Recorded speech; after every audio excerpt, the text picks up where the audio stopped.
Good day all, welcome back to Cruisin Classics YouTube channel. Today we have for you a treat from across the pond, a 1965 Sunbeam Tiger. All you folks who are my age listening and watching us today, you're going to know that that was Maxwell Smart's car on the Get Smart television series back in the 1960s. Now Sunbeam made an earlier version of this called the Alpine. The Alpine was just a 4-cylinder car.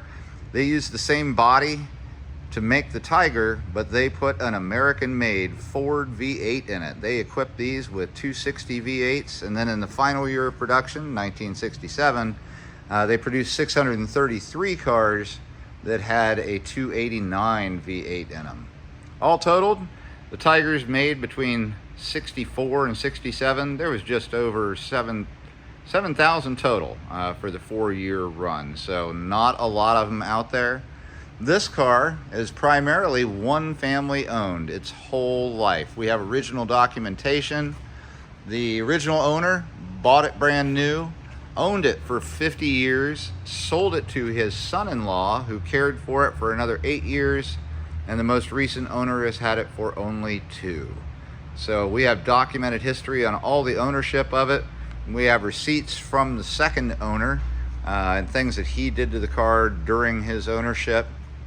It is largely an original car in many ways. The paint is the original forest green paint that this car was born with. And it does have flaws. This car has been used. You can see the red primer underneath there.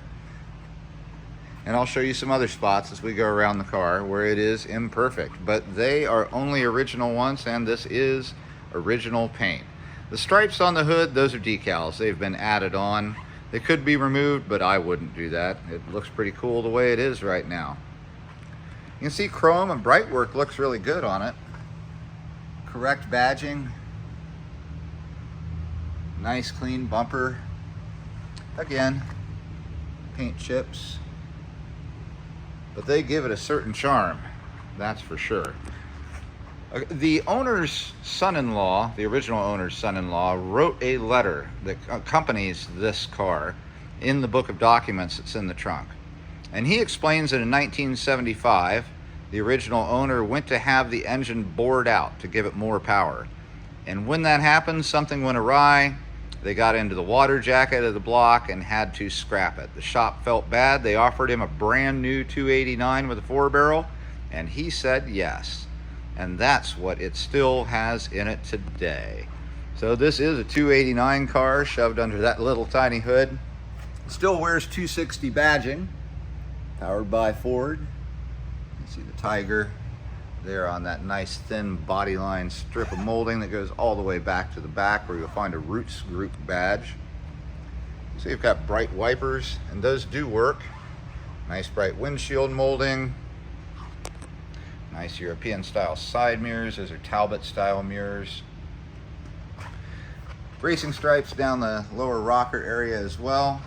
We've got 13-inch alloy wheels with a gold basket weave center and Goodyear Eagle tires that look to be in really nice condition.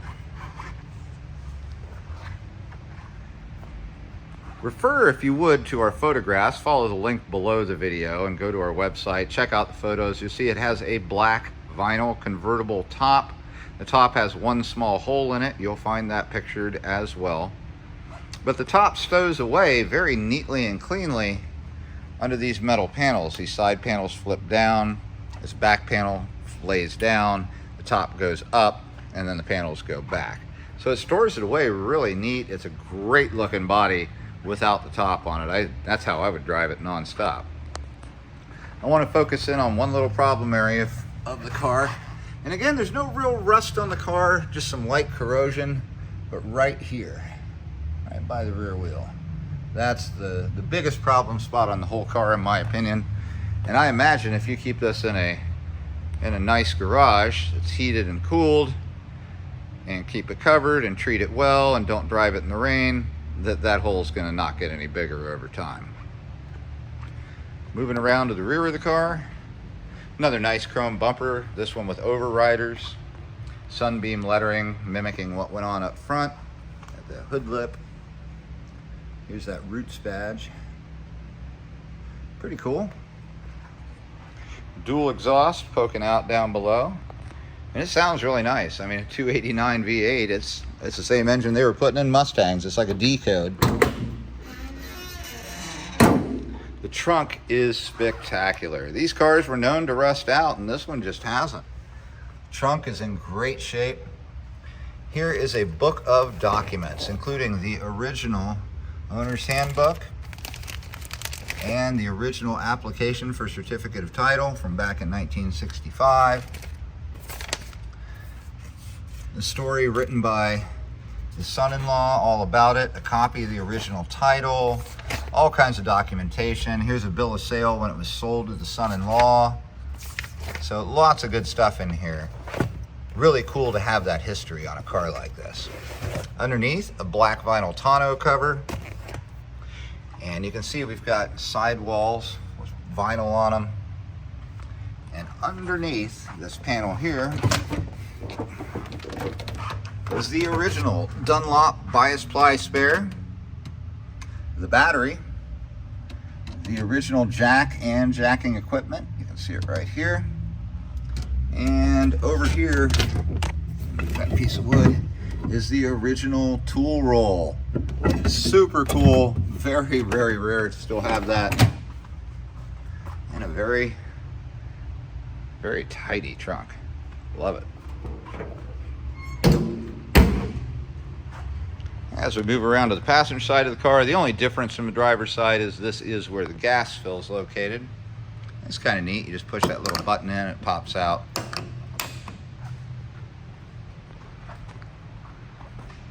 What a great looking body. The lines are fantastic. What a fun car to drive too. A 289 V8 in a car that doesn't weigh anything like this one. I bet it is a scream to take out on the open road, or even better, on a track. Folks, now that we're back up front, I'm going to pause briefly. We're going to get the hood open, talk about that V8 underneath, and then we're going to hop inside the car, start it up, and play with it. And we are back with the hood up on the 1965 Sunbeam Tiger. And here is that 1975 289 V8 engine, all crammed into a really tight space in here. They really had to shoehorn them in here, no doubt about that. It's dressed up with polished valve covers, showing a little bit of age, with original Sunbeam decal on this one. The other one, to my recollection, has a Ford decal on it. And it does indeed. You can see it right there. Looks like a new distributor, a new water pump. We've got an AC air cleaner here, which is really cool. Underneath of it, an Edelbrock 4-barrel carburetor.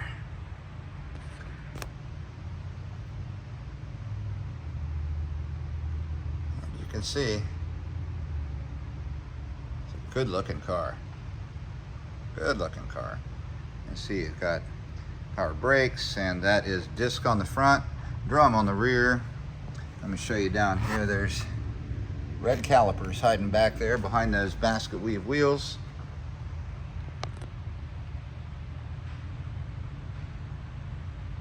Aside from those couple replacement parts, looks like a rather stock engine bay. Everything seems as it should be. Manual steering. It is rack and pinion. It's easy to steer this little car though. Great road feel. I'd rather not have power steering on such a little car with such a fast engine. Pop over to the other side. We'll put this hood down. That V8's made it up to a 4-speed manual, making this car just tons of fun to drive. And you'll see under here the original tags underneath the hood. And somebody gave a little advice for how to tune that engine under there too. Let's hop inside this cool little roadster.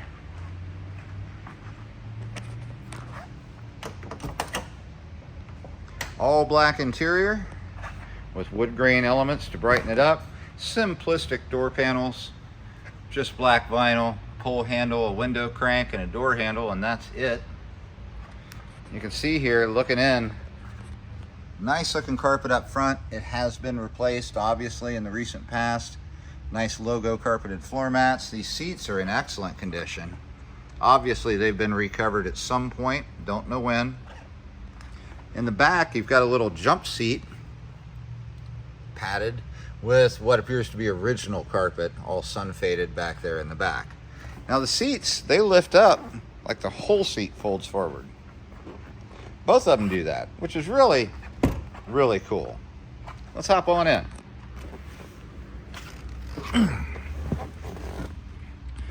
See the passenger seat, looks as nice as the driver's. Same with the door panel over there. Splitting those front buckets is a nice padded armrest with locking storage box, an ashtray, and here's our shifter for that 4-speed manual with fingerless for reverse. Just gives it kind of a sporty feel. The dash. Love that wood veneer on the dash. It is starting to crack with age. To me, that just adds a little more character to it. Original Jaeger gauges all the way across. And being a British car, it's got these flip switches that, you know, these is how you did it back in the day. All the gauges do seem to work. I tested the car out yesterday and everything seems to work just fine. Except the clock switch here doesn't do anything because this clock doesn't work. Panel lights do not work either. I tried that. But the blower works, wipers work, heater works. Everything else does just what it should. I believe this to be the original OEM steering wheel here. That's really cool. It goes great with the dash. Has a horn ring, which is unfortunately inoperative. It doesn't do anything. Let's start this little roadster up and listen to her purr. Since it is a carbureted car, I'm going to give it a couple taps.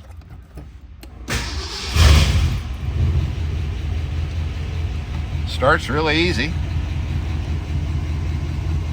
Turn on the blower and see if you can hear it underneath. I think you can probably hear that on the camera. It's 2-speed. Wipers, 2-speed as well. Although there doesn't seem to be a lot of difference in those 2 speeds, but it does the best it can. I'll show you our gauges here. You can see the battery gauge is working.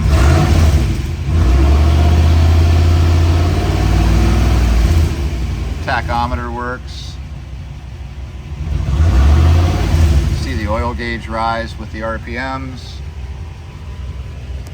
Now here on the odometer, 39,026 miles. The title claims those to be actual. We don't know. It might have been rolled, but no way of telling. Title says actual though. Water temp, nice cold start. Roots group, just a badge. And we're kind of low on gas at the moment. These controls here, that's for whether you want the air to be cool or hot. And then this just directs it either on your feet or up to the windshield. And there's a little cubby over here, kind of a glove box cubby. You can see it's got a nice padded vinyl dash pad on both the top and on the lower portion of the dash, in good condition. The stereo by Pioneer, probably added in the 80s it looks like.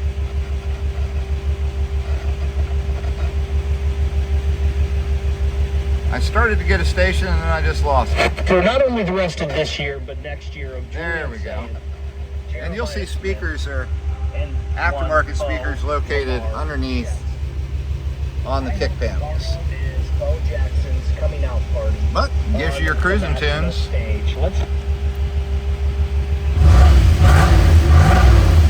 Oh, what a fun car. A fun car with a great documented history. You just don't see these very often. And this one, again, it has a replacement engine, but one for the better. Who wouldn't rather have a 289 over a 260? And the engine's newer than original, put in 75 when the car was 10 years old. What more could you ask for in a little British roadster? Let's go give a listen to the tailpipes out back.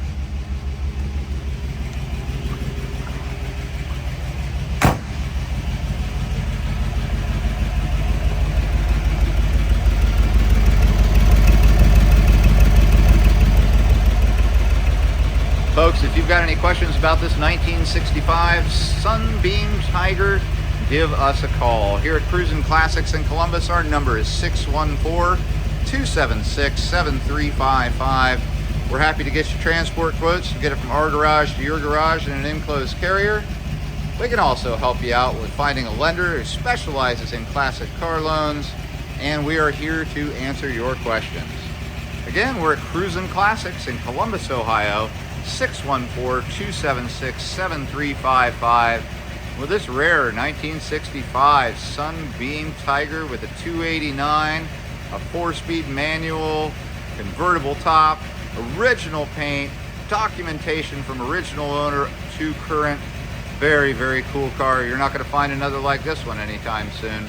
Give us a call today. We appreciate everybody joining us. Remember to like, share, and subscribe. We'll be back again tomorrow with something else cool.